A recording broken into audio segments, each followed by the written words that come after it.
Selamat datang semuanya. Kali ini kita akan membahas sesuatu yang menarik banget, yaitu bagaimana sebuah prinsip keagamaan yang sudah ada dari zaman dulu kini ditafsirkan ulang untuk menjawab tantangan dunia modern. Kita bakal lihat gimana sebuah perubahan cara pandang bisa membuka potensi yang, wow, luar biasa besar untuk kebaikan kita semua.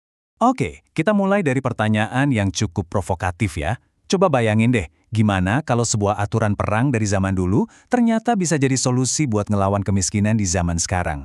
Kedengerannya aneh kan? Hampir mustahil. Tapi yuk, kita coba telusuri bareng-bareng. Nah, untuk ngertiin ini semua, kita harus mulai dari konsep zakat. Ini salah satu pilar utama dalam Islam. Zakat ini bukan sekedar sumbangan sukarela ya, tapi sebuah kewajiban. Tujuannya adalah menyalurkan sebagian harta kita buat mereka yang butuh. Ada beberapa kategori penerima zakat, tapi ada satu kategori yang jadi kunci dari semua pembahasan kita hari ini. Kita masuk ke kategori yang namanya fi sabilillah. Kalau diterjemahkan secara harfiah, artinya di jalan Allah. Nah, disinilah letak dilemanya. Karena penafsiran tradisional dari istilah ini ternyata jadi tantangan besar buat kita di era modern. Kalau kita lihat dalam Al-Quran, frasa ini memang sering banget muncul dalam konteks perjuangan, jihad, atau bahkan konflik fisik. Tentu aja, ini sangat relevan dengan kondisi dunia pada saat itu. Kutipan ini benar-benar merangkum masalah utamanya. Selama berabad-abad, kebanyakan ulama menafsirkan fisabilillah itu ya jihad dalam arti perang fisik. Tapi masalahnya sekarang, perang di jalan Allah dalam arti harfiah seperti itu kan jadi konsep yang susah banget buat diterapkan di zaman kita. Dan pandangan klasik ini diamini oleh 4 mazhab fikih utama dalam Islam. Walaupun ada beda-beda dikit di detailnya, intinya tuh sama. Dana zakat untuk fisabilillah itu dialokasikan buat keperluan perang. Entah itu buat prajuritnya, buat beli senjatanya, atau buat membangun benteng pertahanan. Nah, ini yang jadi pertanyaan besarnya. Kalau satu kategori penting dari zakat ini secara sejarah lekat banget sama konteks perang, terus gimana nasibnya sekarang waktu konteks itu udah hampir nggak ada? Apa prinsip ini jadi ketinggalan zaman? Atau jangan-jangan ada cara lain buat bikin prinsip ini tetap hidup dan relevan? Ternyata jawabannya ada. Jawabannya datang dari sebuah pergeseran cara berpikir yang menurut saya keren banget. Para cendekawan modern mulai berpikir kritis. Tunggu dulu. Bisa nggak ya kita tafsirkan ulang jalan Allah ini biar cocok sama tantangan zaman kita?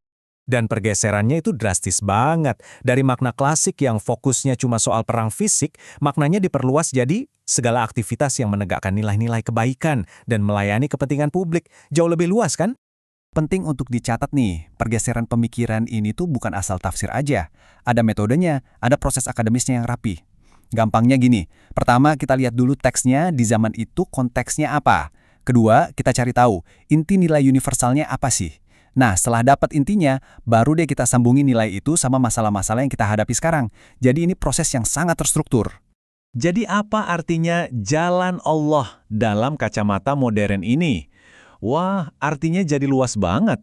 Dana zakat sekarang bisa dipakai untuk bangun sekolah, mendanai rumah sakit, mendukung riset ilmiah, membela keadilan sosial, atau proyek apapun yang membawa kebaikan buat masyarakat luas. Perang yang kita hadapi sekarang itu ya, perang melawan kebodohan, perang melawan penyakit, dan perang melawan ketidakadilan. Perubahan cara pandang ini nggak berhenti di level teori aja. Ini yang keren.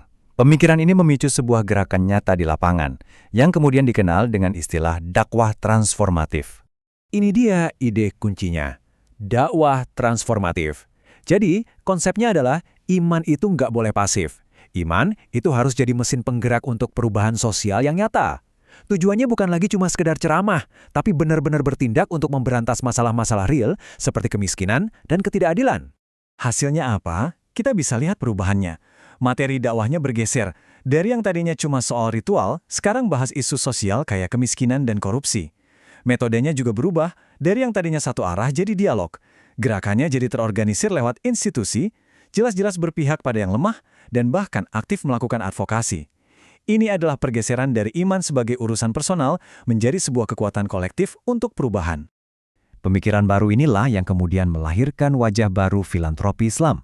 Filantropi yang jauh lebih modern, profesional, dan dikelola lewat lembaga-lembaga yang kredibel. Kalau di Indonesia, gerakan ini sering diringkas pakai akronim ZISWAF. Ini singkatan dari zakat, infak, sodakoh, dan wakaf. Jadi nggak cuma zakat yang wajib, tapi juga bentuk kedermawanan lain yang sifatnya sukarela, semuanya digabung dan dilihat sebagai instrumen yang powerful untuk perubahan sosial. Kita bisa lihat evolusinya di sini, dimulai dari langkah kecil di tahun 1968 dengan adanya Badan Zakat Resmi pertama.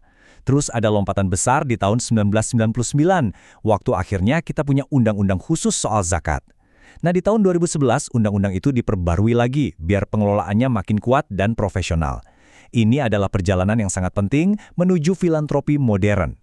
Hasil dari semua proses itu, ya lahirnya lembaga-lembaga yang kita kenal sekarang. Ada BZNS, Badan Amil Zakat Nasional, dan ada juga lembaga-lembaga yang tumbuh dari masyarakat seperti Dompet Duafa. Misi mereka jelas banget, bukan lagi sekedar ngasih bantuan sesaat, tapi menjalankan program pemberdayaan yang terencana untuk memutus rantai kemiskinan. Oke, sekarang kita sampai di bagian yang paling bikin kaget. Seberapa besar sih potensi dari semua ini? Angka yang akan kita lihat sebentar lagi ini benar-benar akan membuka mata kita semua. Pada tahun 2011, ada studi dari BAZNS dan ASEAN Development Bank yang mencoba menghitung potensi zakat tahunan di Indonesia. Dan angkanya 217 triliun rupiah. Coba kita diam sejenak, resapi angka itu. Nolnya banyak banget. Ini adalah potensi sumber daya yang luar biasa besar. Nah, ini dia bagian yang bikin kita mikir. Potensinya tadi kan 217 triliun rupiah. Gede banget. Tapi kenyataannya, angka yang berhasil dikumpulkan di tahun 2012 itu cuma sekitar 2,3 triliun. Cuma segitu. Itu bahkan nggak nyampe 2%-nya loh. Jadi, ya ampun kesenjangannya ini benar-benar luar biasa jauh.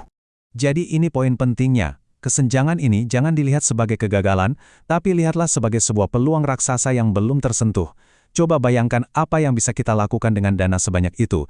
Kita bisa mendanai ribuan sekolah, membangun ratusan rumah sakit, dan menjalankan program pengentasan kemiskinan yang benar-benar berkelanjutan.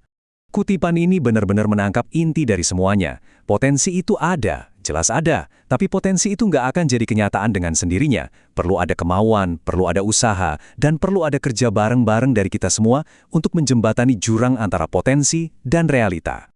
Jadi, mari kita tutup pembahasan ini dengan sebuah pertanyaan untuk direnungkan. Kalau ternyata perubahan cara pandang terhadap satu kata saja bisa membuka potensi sebesar ini, coba bayangkan. Apalagi yang bisa kita capai kalau keyakinan dan kedermawanan kita gerakan secara strategis dan cerdas. Bagaimana filantropi berbasis iman, bukan cuma dalam Islam tapi juga di tradisi lain, bisa benar-benar membentuk masa depan kita bersama? Ini adalah pertanyaan besar yang jawabannya ada di tangan kita semua.